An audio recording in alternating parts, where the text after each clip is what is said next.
দখলদার ইসরায়েল ও যুক্তরাষ্ট্র যৌথভাবে ইরানে হামলা চালিয়ে পুরো মধ্যপ্রাচ্যে আগুন জ্বালিয়ে দিয়েছে। গত ২৮ ফেব্রুয়ারি ওই আগ্রাসনের পর হাতের মুষ্টি ছেড়ে দিয়েছে তেহরানও। ঝাঁকে ঝাঁকে ক্ষেপণাস্ত্র ও ড্রোন ছুটছে উগ্র ইহুদিবাদী ভূখণ্ড ও উপসাগরীয় দেশগুলোয় মার্কিন স্বার্থসংশ্লিষ্ট স্থাপনা লক্ষ্য করে। এবার জানা গেল তুরস্কেও ক্ষেপণাস্ত্র হামলা চালিয়েছে ইসলামী প্রজাতন্ত্র। তুরস্কে সরাসরি মার্কিন সামরিক ঘাঁটি নেই, তবে দেশটিতে পশ্চিমা সামরিক জোট ন্যাটোর ঘাঁটি আছে। আঙ্কারা নিজেও এই জোটের সদস্য, এ কারণে সেখানে ন্যাটোর ঘাঁটিসহ বিভিন্ন স্থাপনা আছে এবং সেগুলো যৌথভাবে ব্যবহার করা হয়। এদিকে আঘাত আসতে পারে এমন সম্ভাব্য সব মার্কিন স্থাপনায় প্রতিশোধমূলক আক্রমণ করছে ইরান।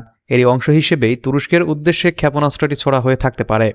আজ বুধবার তুরস্ক জানিয়েছে ইরান থেকে উৎক্ষেপণ করা একটি ব্যালিস্টিক মিসাইল আঙ্কারার দিকে আসছিল। সেটি তুরস্কের আকাশ সীমায় প্রবেশের আগেই ন্যাটোর আকাশ প্রতিরক্ষা ব্যবস্থা রুখে দিয়েছে। এদিকে যুক্তরাষ্ট্র ও ইসরায়েলের সঙ্গে চলমান সামরিক সংঘাতে ইউরোপীয় ইউনিয়নকে না জড়াতে সতর্ক করেছে ইরান। ইরানের আশঙ্কা, এই সংঘাতে ইউরোপ জড়ালে পরিস্থিতি আরও বিস্তৃত ও জটিল হয়ে উঠতে পারে।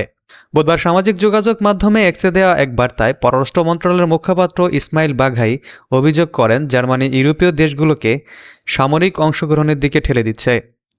তিনি উত্তেজনা কমাতে কূটনৈতিক উদ্যোগ গ্রহণের আহ্বান জানান। বাঘাই ইউরোপীয় সরকারগুলোর প্রতি আন্তর্জাতিক আইন মেনে চলার আহ্বান জানিয়ে বলেন, এমন কোনো পদক্ষেপ নেওয়া উচিত নয় যা তাদের সরাসরি যুদ্ধে জড়িয়ে ফেলতে পারে।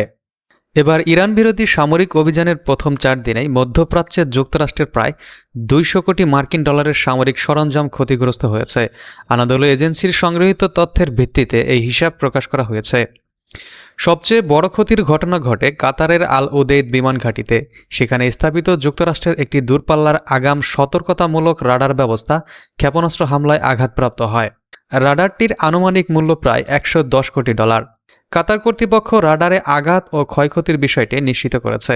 এছাড়া কুয়েতে মিত্রসুলভ গোলাবর্ষণ এর ঘটনায় ৩টি মার্কিন যুদ্ধবিমান ধ্বংস হয়েছে। কুয়েতের বিমান প্রতিরক্ষা ব্যবস্থার ভুলগুলিতে এ ঘটনা ঘটে বলে জানানো হয়েছে। ৬ জন ক্রু সদস্য প্রাণে বেঁচে গেলেও বিমানগুলো সম্পূর্ণ ধ্বংস হয়ে যায়। এগুলোর প্রতিস্থাপন মূল্য প্রায় $২৮ কোটি ২০ লাখ ধরা হয়েছে।